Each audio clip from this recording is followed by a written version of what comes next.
ಮಾನ್ಯ ಸಭಾಪತಿಗಳೇ, ಅವಕಾಶಕ್ಕಾಗಿ ಧನ್ಯವಾದಗಳು. ಶೂನ್ಯ ವೇಳೆಯಲ್ಲಿ ಪ್ರಸ್ತಾಪ ಕುರಿತು ಸಹಸ್ರಾರು ವರ್ಷಗಳ ಇತಿಹಾಸ ಇರುವ ಅಗಸ್ತ್ಯೇಶ್ವರ ಪ್ರಭಾವದ ಕುರಿತು ವಾಲ್ಮೀಕಿ ರಾಮಾಯಣದಲ್ಲಿಯೂ ಉಲ್ಲೇಖವಿದೆ. ಅಗಸ್ತ್ಯೇಶ್ವರ ಕಮಂಡಲದಿಂದಲೇ ತಮಿಳುನಾಡಿನ ಕಾವೇರಿ ಪಟ್ಟಣಂ ತನಕ ಅನೇಕ ಶಿವಲಿಂಗಗಳನ್ನು ಸ್ಥಾಪಿಸಿದ್ದಾರೆ. ಅದೇ ರೀತಿಯಲ್ಲಿ ಕೊಡಗಿನ ತಲಕಾವೇರಿಯಲ್ಲಿ ಸ್ಥಾಪಿಸಲ್ಪಟ್ಟ ಶಿವಲಿಂಗವನ್ನು ಅಗಸ್ತ್ಯೇಶ್ವರ ಲಿಂಗವೆಂದು ಪರಿಗಣಿಸಲಾಗಿದೆ. ಇತ್ತೀಚೆಗೆ ಅಗಸ್ತ್ಯೇಶ್ವರ ಲಿಂಗ ವಿವಾದವು ಮುನ್ನೆಲೆಗೆ ಬಂದಿದ್ದು, ಇದರ ವರದಿಯು ರಿಪಬ್ಲಿಕ್ ಕನ್ನಡ ಸುದ್ದಿ ಮಾಧ್ಯಮ ಹಾಗೂ ದಿನಪತ್ರಿಕೆಯಲ್ಲಿ ವರದಿಯಾಗಿದೆ. ಈ ಲಿಂಗವನ್ನು ವಿಸರ್ಜಿಸುವ ಕಾರ್ಯವು ನಡೆಯುವ ಸಂದರ್ಭದಲ್ಲಿ ಪರ ವಿರೋಧ ಚರ್ಚೆಯಾಗಿದೆ. ನ್ಯಾಯಾಲಯದಲ್ಲಿ ವಿಸರ್ಜನೆ ಮಾಡುವುದನ್ನು ತಡೆಯಾಜ್ಞೆ ಪಡೆಯಲಾಗಿದೆ.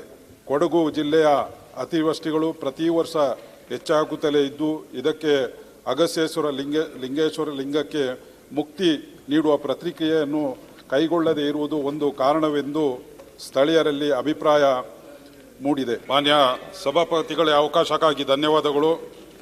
ಶೂನ್ಯ ವೇಳೆಯಲ್ಲಿ ಪ್ರಸ್ತಾಪ ಕುರಿತು ಸಹಸ್ರಾರು ವರ್ಷಗಳ ಇತಿಹಾಸ ಇರುವ ಅಗಸ್ತ್ಯೇಶ್ವರ ಪ್ರಭಾವದ ಕುರಿತು ವಾಲ್ಮೀಕಿ ರಾಮಾಯಣದಲ್ಲಿಯೂ ಉಲ್ಲೇಖವಿದೆ.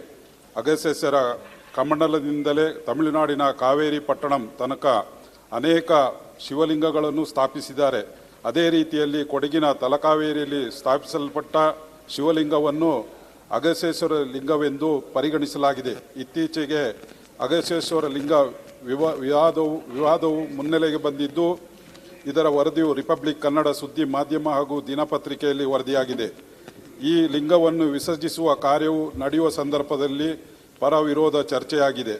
ನ್ಯಾಯಾಲಯದಲ್ಲಿ ವಿಸರ್ಜನೆ ಮಾಡುವುದನ್ನು ತಡೆಯಾಜ್ಞೆ ಪಡೆಯಲಾಗಿದೆ.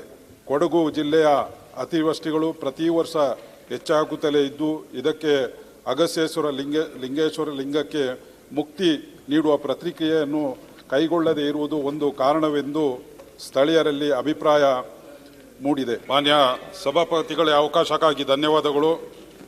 ಶೂನ್ಯ ವೇಳೆಯಲ್ಲಿ ಪ್ರಸ್ತಾಪ ಕುರಿತು ಸಹಸ್ರಾರು ವರ್ಷಗಳ ಇತಿಹಾಸ ಇರುವ ಅಗಸ್ತ್ಯೇಶ್ವರ ಪ್ರಭಾವದ ಕುರಿತು ವಾಲ್ಮೀಕಿ ರಾಮಾಯಣದಲ್ಲಿಯೂ ಉಲ್ಲೇಖವಿದೆ.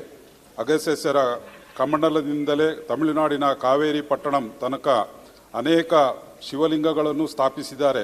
ಅದೇ ರೀತಿಯಲ್ಲಿ ಕೊಡಗಿನ ತಲಕಾವೇರಿಯಲ್ಲಿ ಸ್ಥಾಪಿಸಲ್ಪಟ್ಟ ಶಿವಲಿಂಗವನ್ನು ಅಗಸ್ತ್ಯೇಶ್ವರ ಲಿಂಗವೆಂದು ಪರಿಗಣಿಸಲಾಗಿದೆ. ಇತ್ತೀಚೆಗೆ ಅಗಸ್ತ್ಯೇಶ್ವರ ಲಿಂಗ ವಿವಾದವು ಮುನ್ನೆಲೆಗೆ ಬಂದಿದ್ದು, ಇದರ ವರದಿಯು ರಿಪಬ್ಲಿಕ್ ಕನ್ನಡ ಸುದ್ದಿ ಮಾಧ್ಯಮ ಹಾಗೂ ದಿನಪತ್ರಿಕೆಯಲ್ಲಿ ವರದಿಯಾಗಿದೆ. ಈ ಲಿಂಗವನ್ನು ವಿಸರ್ಜಿಸುವ ಕಾರ್ಯವು ನಡೆಯುವ ಸಂದರ್ಭದಲ್ಲಿ ಪರ ವಿರೋಧ ಚರ್ಚೆಯಾಗಿದೆ. ನ್ಯಾಯಾಲಯದಲ್ಲಿ ವಿಸರ್ಜನೆ ಮಾಡುವುದನ್ನು ತಡೆಯಾಜ್ಞೆ ಪಡೆಯಲಾಗಿದೆ. ಕೊಡಗು ಜಿಲ್ಲೆಯ ಅತಿವೃಷ್ಟಿಗಳು ಪ್ರತಿ ವರ್ಷ ಹೆಚ್ಚಾಗುತ್ತಲೇ ಇದ್ದು, ಇದಕ್ಕೆ ಅಗಸ್ತ್ಯೇಶ್ವರ ಲಿಂಗಕ್ಕೆ ಮುಕ್ತಿ ನೀಡುವ ಪ್ರತಿಕ್ರಿಯೆಯನ್ನು ಕೈಗೊಳ್ಳದೇ ಇರುವುದು ಒಂದು ಕಾರಣವೆಂದು ಸ್ಥಳೀಯರಲ್ಲಿ ಅಭಿಪ್ರಾಯ ಮೂಡಿದೆ.